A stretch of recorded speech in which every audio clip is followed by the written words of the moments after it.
the next hospital I went to, there was this.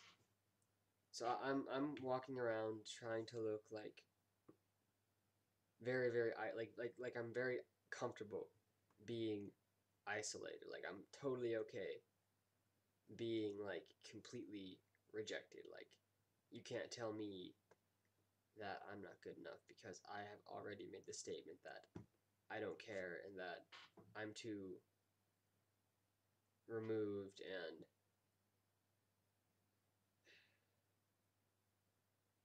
special to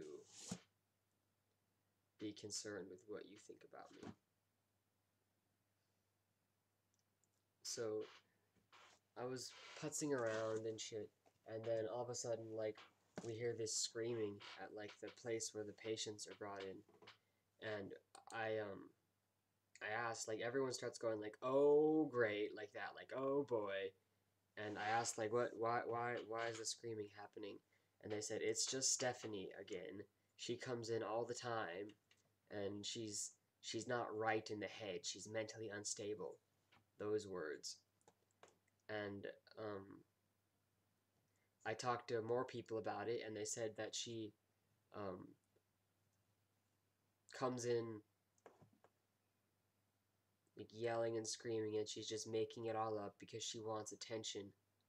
And I believed them because everyone reacted that way. Like every single the clerks and everyone in the back, they all fucking acted that way about it. And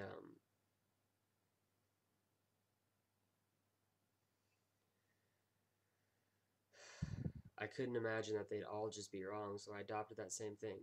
And I always defined the word insane as meaning that this person you have no ability to communicate with at all. That's like insanity to me, is like that nothing you can do, like you can't communicate this person in any way whatsoever because they're so um, far off into their minds. And I was really interested because I'd never met a person like that. Like even if she was like um, completely lying about it and just doing it for attention, I never met a person like this. So I went and I asked some women who were talking about how like when I came in they were like, "Oh, her mom must be really pissed off at her for pulling this shit again because usually her mom's right here with her." Um, and I asked them if I could see her, like if I could go talk to her and bring her into a patient room in the back and talk to her. And I did. They let me do it because to them it's just like whatever, you can fucking if you want. And I got her alone and I started speaking to her and she was like curled into a ball, like screaming, like really just like intensely screaming and like looking up like that and like just begging for it to go away. And when I spoke to her, I saw that I could she wasn't like insane by how I defined the word because I could communicate with her emotionally. And so I started doing some breathing with her and she calmed down. But then like for some reason like the hospital staff got on me like the clerks up front, they didn't care about me talking to her. They didn't see any harm in it. But then like the real big shots in the back started to like they just like I had her in a room just with like the door closed and I'm just talking to her and she's like kind of calming down and talking about it and she told me that her anxiety attack started when she was 19 and I assumed she was just lying through her teeth. I just thought she was making it all up because that's what they told me. But and then like they just like I'm in there talking to her like with the door closed and they just like this dude just walks in and just stands there and like stares at us. And I'm like this isn't an unconscious woman with her leg torn open. This is like a person. You don't just walk in. It's like it's not a zoo. And then like the another big shot came in and told me to stop.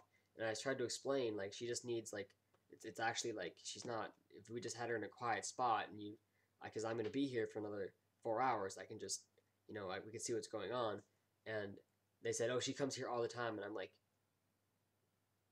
who the fuck cares because she's here now, and sending her back out in the waiting room to scream is that I mean. And then she told me, "You're not a doctor. You can't make the decision." And when I resisted that, she told me, "Well, if you don't stop, we're gonna like get security to throw you out."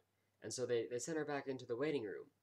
And so I kind of was just like, "Fuck you" to all of them. And I went there and I started talking with her and her mom. And her mom told me the same story that she told me, that she has these anxiety attacks. And I realized like just how fucking off I was by believing that mentality that was circling in the back room. And because Stephanie was totally like there was nothing different about her, like about how she thought than um most other people. Like her, she could like talk to me, and she wasn't like insane or lying about what was happening to her. But like it was the most intense anxiety I'd ever seen. Like she would like just go in the back and just retch and retch, like just really loudly, just retching and retching in the bathroom because she's like, you know, anxiety makes like nauseous. It was like that, and it was really extreme. And I sat out there with her for hours before the hospital because she was there for like an IV because when she throws up that much and she can't keep anything down, she gets like dehydrated. And she was like 87 pounds. She was like really skinny too. And the hospital just didn't give a fuck about her. It was really, and I told them, I told the Stephanie and her mom about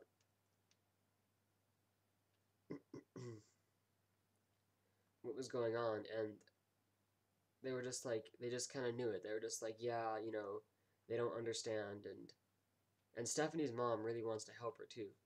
Like they've done everything to try and help Stephanie. So it was really interesting.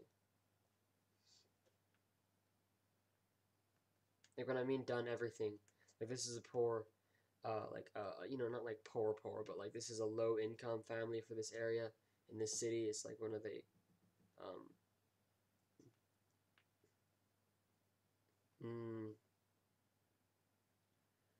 maybe lower middle class, upper lower class bracket, and they flew Stephanie to Australia to meet a man who was doing breathing like exercises for anxiety, and she's like acupuncture and stuff like that. And so I'm going to try to demonstrate some stuff to Stephanie that I think would help her. And it should be really easy because she likes to learn things. So if I just, I'm pretty sure if I just